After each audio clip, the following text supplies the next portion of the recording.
pasamos a nuestra segunda comunicación a cargo de Pamela Chávez de la Universidad de Chile, que nos va a ofrecer una comunicación cuyo título es Lecturas del principio de precaución en el debate actual sobre el estatus ético del embrión humano. Muchísimas gracias.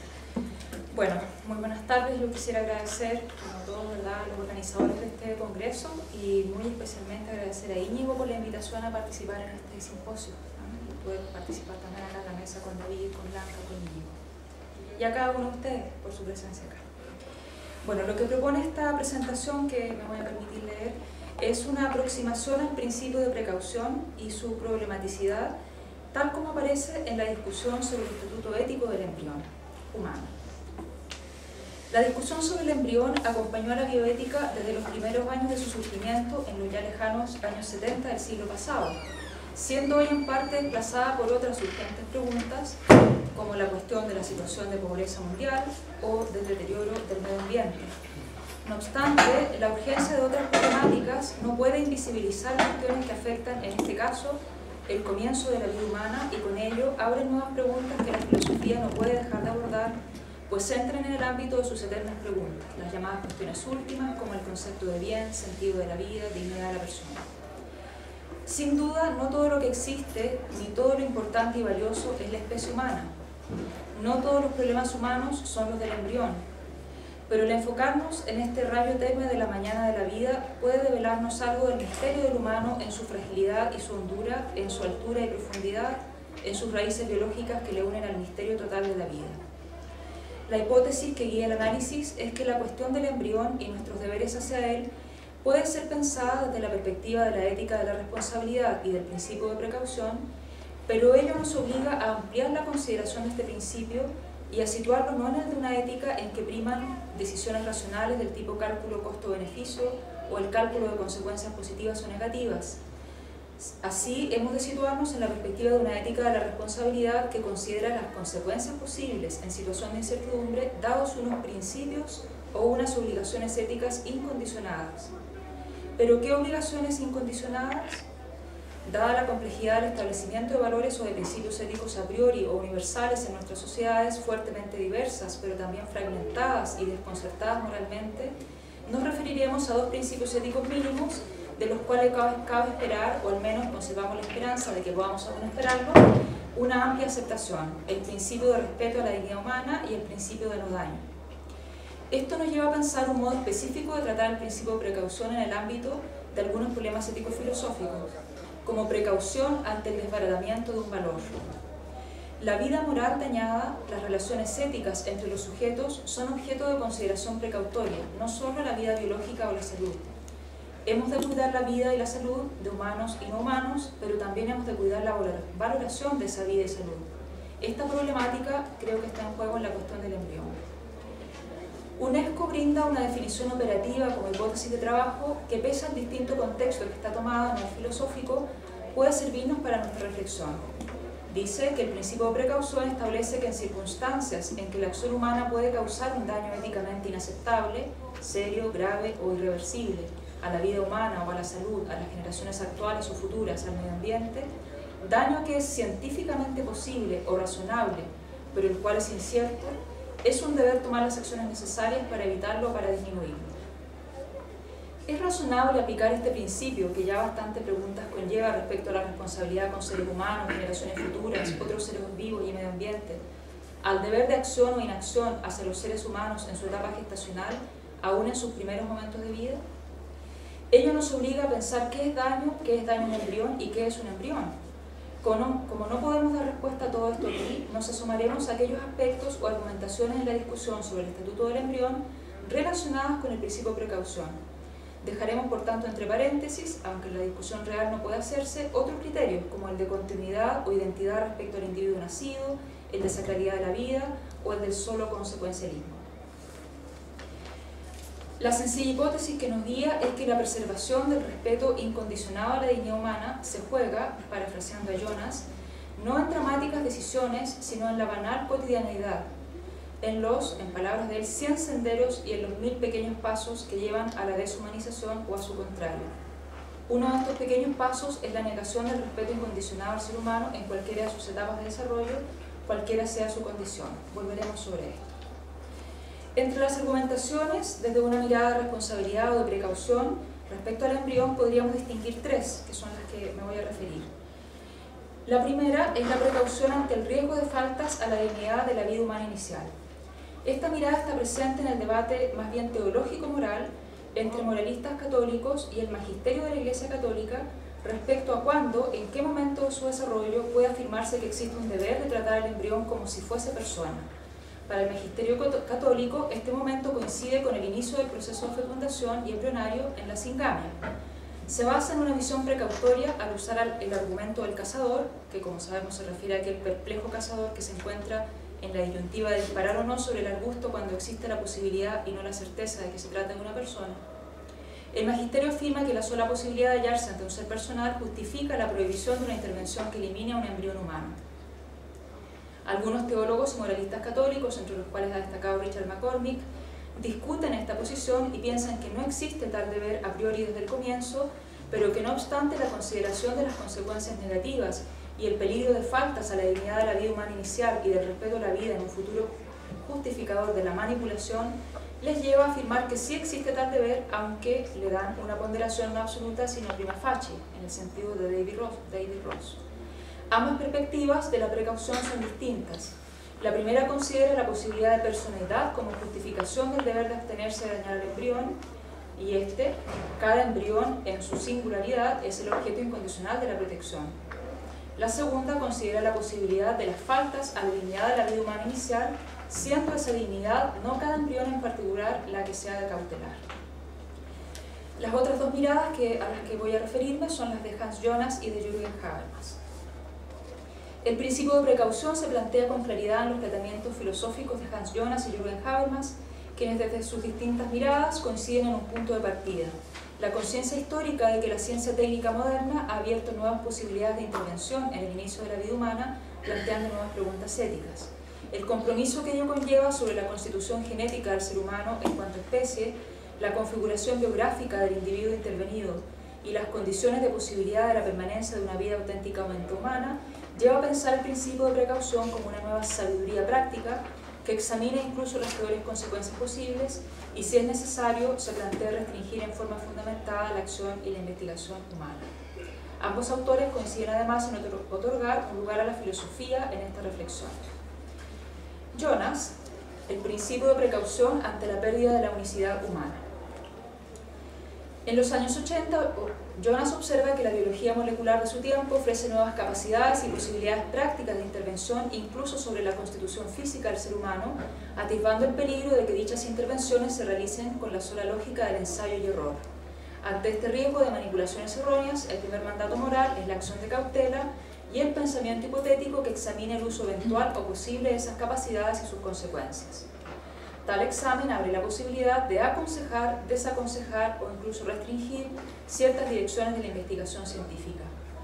Aunque la injerencia en la libertad de investigación es objetable éticamente, Jonas evalúa que no es nada frente a la gravedad de las cuestiones éticas, suscitadas por el supuesto éxito de ciertas investigaciones.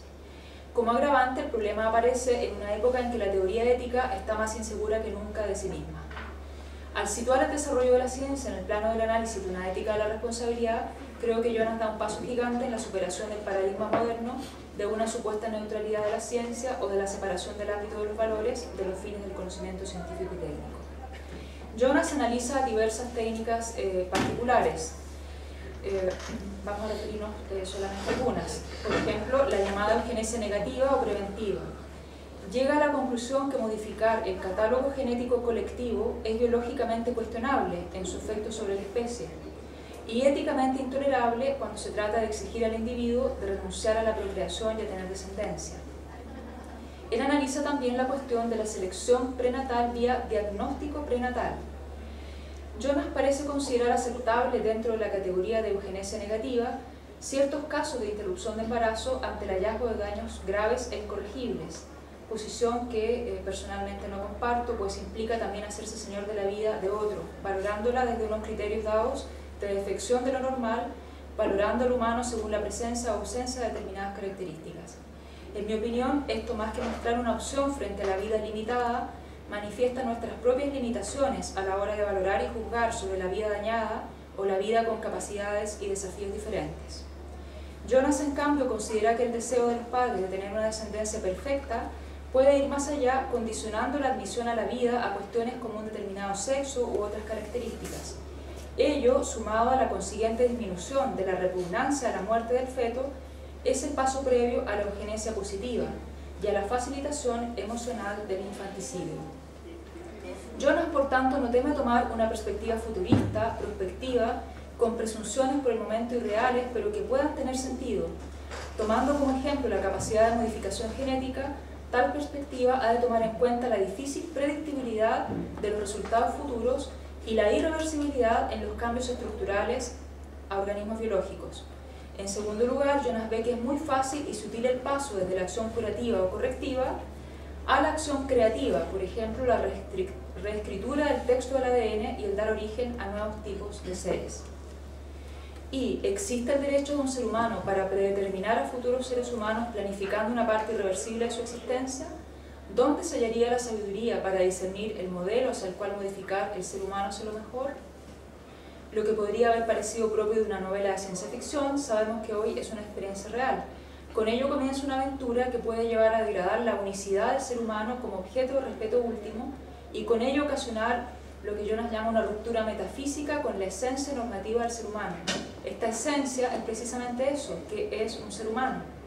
La capacidad de modificación genética puede convertirse en el jugueteo de un demiurgo ciego, dice Jonas, y arrogante, con el corazón más sensible de la creación. Él tiene claro que renunciar a la inviolabilidad de la imagen genérica del ser humano es al mismo tiempo eliminar la idea de dignidad trascendente del ser humano y la idea de obligación moral hacia ella. Lo que Jonas prevé es que si se adquiere la costumbre de la eliminación utilitaria de unos rasgos genéticos, entonces no habrá detención. Se extenderá la opinión de que las personas están ahí para ser útiles a otras personas, con lo que nadie seguirá siendo un fin en sí mismo. La modificación genética de la especie humana lleva a que la existencia de la humanidad en sí misma pierda su razón ontológica. En palabras de él, existe el riesgo de que nos deslicemos sin darnos cuenta a siniestros comienzos, bajo el estandarte de la ciencia pura y la investigación libre. Reprimo el escalofrío metafísico que me asalta al pensar en el horror de los andróginos humano-animales que de forma enteramente consecuente han surgido ya entre las expectativas prácticas de la biología molecular bajo el signo de la investigación recombinatoria del ADN. Jonas imagina y evalúa el sentido de que el modelo genético del Imago Dei pueda convertirse en objeto de un juego creador. Aquí hemos sido conducidos a varias ideas que van más allá de lo racional, como la idea del Imago Dei y la dignidad que le corresponde. Aunque Jonas no descarte insertar en la discusión la categoría de lo sagrado, se somete a las exigencias científicas que no toleran este lenguaje. En mi parecer, esta cuestión es clave para la comprensión del lugar y genuino aporte de las imágenes religiosas y espirituales del mundo en las sociedades postseculares. Tal vez lo único que realmente puede hacer frente a los desafíos o a ciertos desafíos éticos actuales, sobre todo respecto a fundamentar la inviolabilidad de la dignidad humana, son precisamente perspectivas espirituales, religiosas, que no temen afirmar el fundamento absoluto de la dignidad humana. Pero Jonas considera algo más. La manipulación biológica en el inicio de la vida supone actos cometidos sobre otros por los que no hay que rendirles cuentas, lo que parece claramente injusto. Se abre la posibilidad de una acusación de la descendencia contra su creador, con la gravedad de que el acusador ya no encuentra a nadie que pueda responder por ella. Todo esto, dice finalmente Jonas, nos obliga a una actitud de extrema y temerosa cautela y al deber de prevenir una desgracia frente a las aplicaciones del creciente poder sobre la vida humana inicial, restringiendo las libertades de intervención en los genotipos humanos. No se debe perder de vista, como él expresa, que el objetivo es el hombre, no el superhombre. En definitiva, el principio de precaución aplicado a las intervenciones genéticas sobre el embrión humano se refieren en Jonas a la precaución sobre lo que pone en riesgo la integridad inviolable de la imagen del hombre. El embrión, como etapa inicial de la existencia humana, reúne en sí de modo germinal el secreto y misterio de esa existencia. Ante ello, dice Jonas, tenemos que volver a temer y a temblar e incluso sin Dios a respetar lo sagrado. Bien, el segundo punto, ¿verdad?, es el principio de precaución en Habermas, ¿verdad?, como precaución ante la indisponibilidad de la vida humana como fundamento del ser personal e intersubjetivo. Al igual que Jonas, Habermas parte del hecho de la conciencia de la ampliación del poder humano vía el desarrollo de la ciencia técnica moderna. Lo que él añade es que, con un gran sentido de realidad, enmarca el problema en una situación histórica de dominio de la tríada ciencia, técnica, economía, que constituye un poder autónomo desregulado en cuanto a las decisiones de personas, ciudadanos, sociedad civil y estados no le pueden dar alcance. Un ejemplo de ello es que las investigaciones con embriones y su financiamiento se juegan desde hace tiempo en el mercado de capitales y no en la esfera de la decisión pública. En este contexto, Habermas analiza el deber de volver a custodiar una generalidad antropológica amenazada y con ello garantizar las condiciones del ser sí mismo y su configuración geográfica como base última de las comunidades de diálogo y de las sociedades democráticas modernas. La mirada habermasiana a la cuestión del embrión se ubica explícitamente en una etapa de pensamiento postmetafísico que hace una abstención fundamentada de toma de posturas vinculantes en ideas sustanciales de vida buena. No obstante, se pregunta si no es un deber de la filosofía decir algo respecto a cuestiones de ética que afectan a la especie en que se juega la autocomprensión del ser humano. En este sentido, en la búsqueda de indicios de una generalidad antropológica para una época postmetafísica, encuentra indicadores en el hecho de ser sujeto de una biografía, ser personal, autónomo y responsable, en relación de simetría con otros, perteneciente a una comunidad política y a la especie humana. Con el actual avance de las biociencias y biotecnologías se ha ampliado la acción humana, de modo que lo antes dado como naturaleza entra ahora en el ámbito de la intervención orientada a objetivos. Hoy las condiciones de partida para la futura biografía se sustraían, hasta hoy las condiciones de partida para la futura biografía se sustraían a la programación intencionada, pero hoy se pone a disposición de manos a manos la indisponibilidad del proceso contingente de fecundación que culmina en una combinación imprevisible de dos secuencias cromosómicas. Esta contingencia, para Habermas, ¿verdad?, en el inicio del proceso de la vida, es un supuesto necesario del poder ser sí mismo para la igualdad de las relaciones interpersonales. La decisión irreversible que una persona toma respecto a la dotación natural de otra afecta a la relación interpersonal y, en último término, las condiciones de reconocimiento de las sociedades modernas al restringir la simetría de la responsabilidad existente entre personas libres e iguales. El ejemplo que pone Habermas es el problema del diagnóstico preimplantacional, método que somete a los embriones tempranos en el laboratorio a una prueba genética preventiva con el objetivo de evitar el riesgo de transmisión de enfermedades hereditarias, dejando de implantar aquellos embriones que sí presenten este problema. Habermas piensa que es necesaria una perspectiva de futuro, tomando conciencia de que las prácticas hoy controvertidas pueden ser pioneras de una eugenesia liberal regulada por la oferta y la demanda. El pluralismo en las cosmovisiones propio de las sociedades democráticas modernas quizás impide considerar al embrión una protección absoluta, pero paralelamente guardamos, dice Habermas, la intuición de que no puede disponerse de la vida humana inicial como un bien sometido a la libre competencia, la oferta y la demanda. Hoy podemos preguntarnos, ¿guardaremos siempre esta intuición? Hasta aquí los defensores del diagnóstico preimplantacional y de la consecuente no implantación, del uso de embriones también para fines de investigación terapéutica, piensan el problema desde la lógica de una intencionalidad curativa o preventiva, pero Habermas da un paso más y examina, como el paso consiguiente a ello, la posibilidad teórica de una eugenesia liberal, entendida como esa praxis que deja al parecer de los padres las intervenciones en el genoma del óvulo fecundado, encontrando en ello problemas que podríamos designar como de tres tipos: un problema antropológico, un problema ético-comunicativo y un problema ético-político.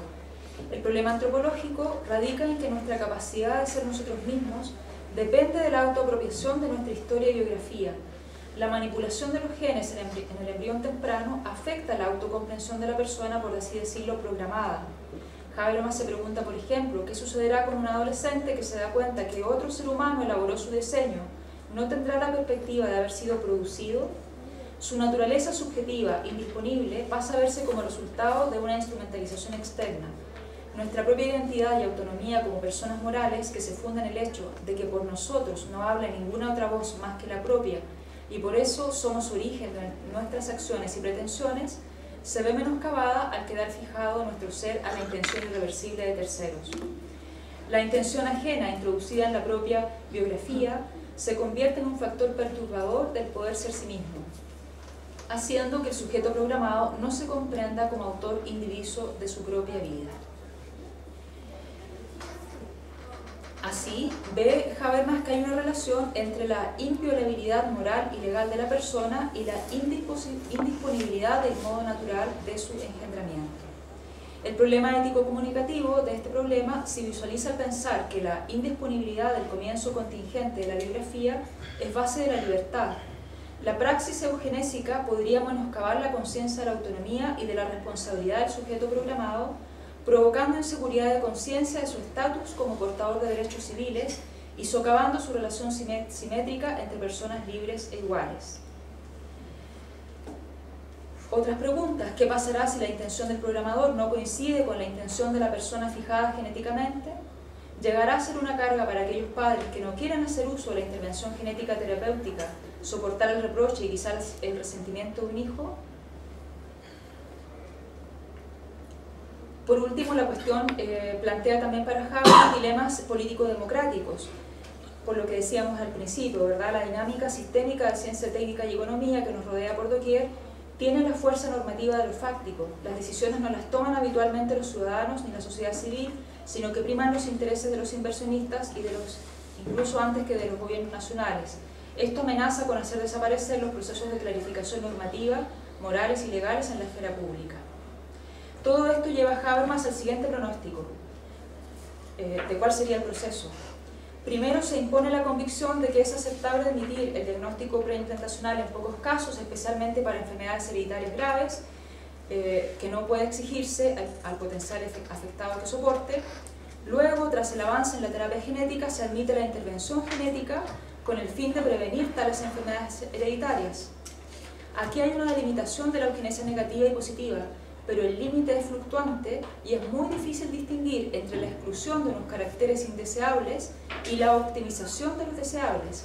En otras palabras, distinguir entre curación y perfeccionamiento.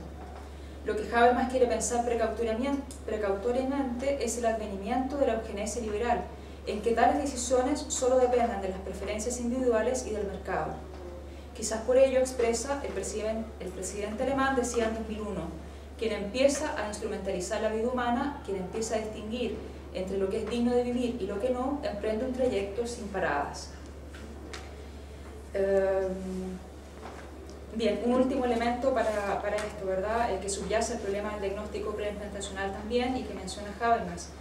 ¿Es compatible con la dignidad humana el ser engendrado con condiciones y solo ser declarado digno de existir y desarrollarse después de un examen genético? ¿Debemos disponer libremente de la vida humana con fines selectivos?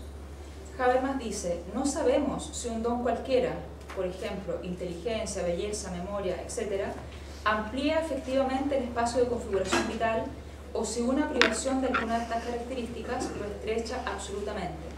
El espíritu finito humano no dispone del saber predictivo para evaluar las consecuencias de las intervenciones genéticas en el contexto de una biografía.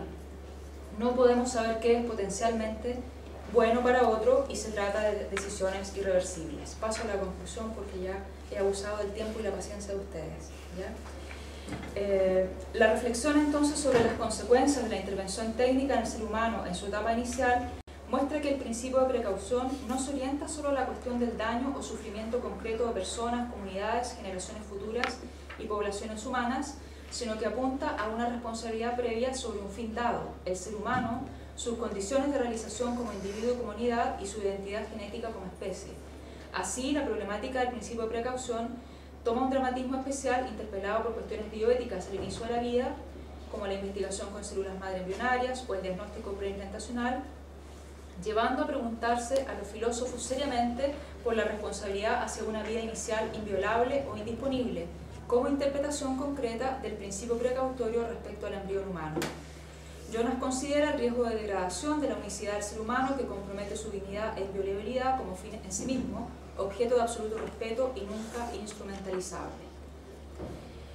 La vida humana en gestación es una realidad vulnerable, aunque en su etapa de desarrollo no puede aún expresar una vida personal plena, conlleva germinalmente en su ser los elementos propios de tal vida personal.